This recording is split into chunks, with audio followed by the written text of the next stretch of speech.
Hey everyone, welcome back. My name is Abdur and I'm an MSc in Applied Computing student at the University of Toronto.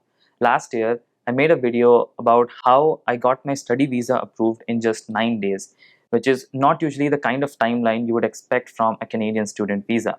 Usually they take about 2 to 3 months. In that video, I explained why I applied via the general visa route and still got my visa much faster than the accelerated route, which is specifically dedicated towards student visa applications. Now, bear in mind that this was the scenario last year.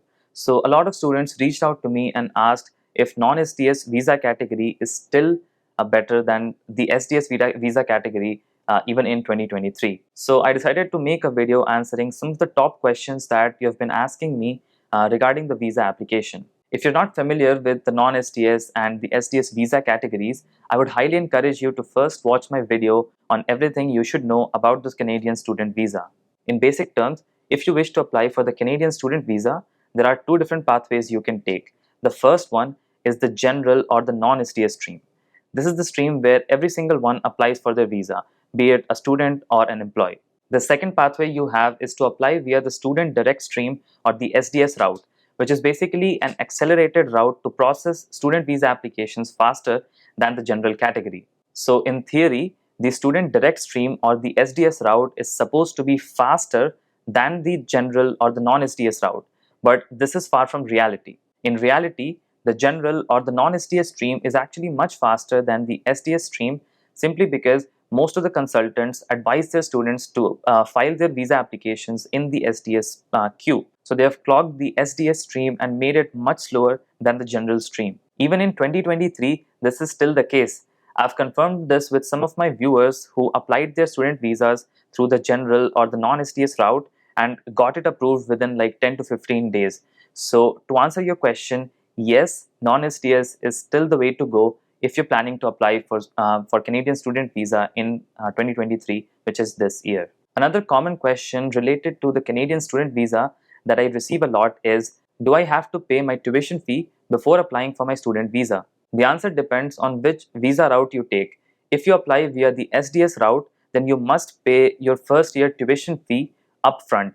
And by upfront, I mean before you apply for your visa.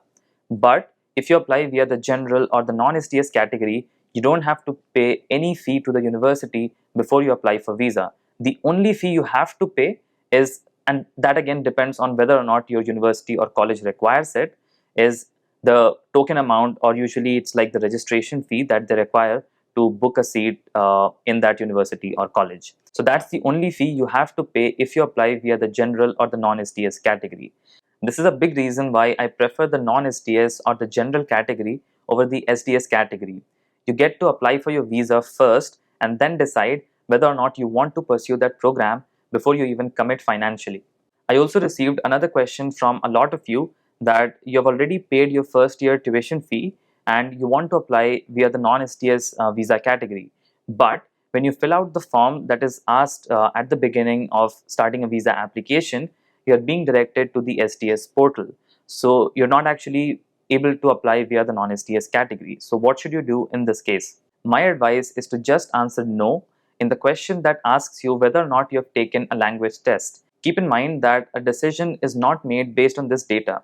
It's just to direct you to the right portal, be it SDS or non-SDS. So once you're in the non-SDS portal, by answering no for the question that asks you whether or not you've taken a language test, once you're in the non-SDS portal, you can upload your language test scores in the client information section as well as write about it in your SOP or your letter of explanation.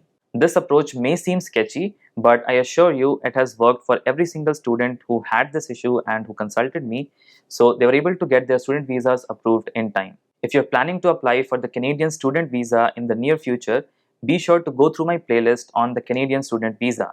I've made detailed videos on every step of the visa application process as well as shared my own visa application timeline, which has helped hundreds of students get their visas approved in time. If you're feeling overwhelmed or confused about anything related to studying, working, or living in Canada as an international student, I'm here to help.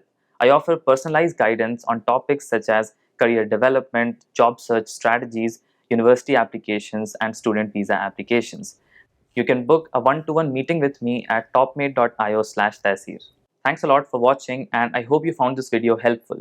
If you have any questions or comments, feel free to leave them down below, and don't forget to subscribe to my channel for more informative content. I'll see you in another video.